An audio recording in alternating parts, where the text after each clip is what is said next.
يما ينني بنسبة قدرته كحل عيونه بداح كذلته يما ينني بنسبة قدرته كحل عيونه بداح كذلته.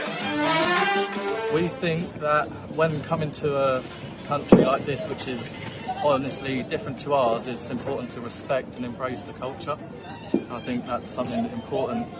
No, only me. I'm the first person from California to dress with this. I show everyone that I went to Qatar. Yeah. Show everyone and keep it on. Yeah. Because it's so comfortable and I want to be a part of the culture down here. It's very cool. I like the white on white. And with the glasses as well. I think it's very nice and it's a nice outfit. It's very comfy and I think it's very beautiful.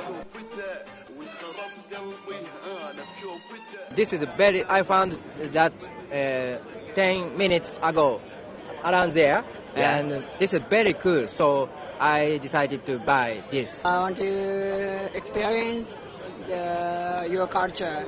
Definitely, I love to embrace what is the culture here. I like it, yeah. And he told us 2 different ways of wearing it, and I'm really enjoying it now.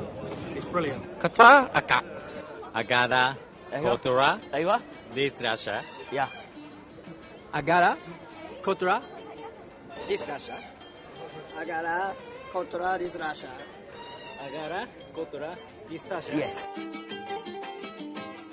الغترہ اگا. السلام علیکم. Nafa. Ah, okay.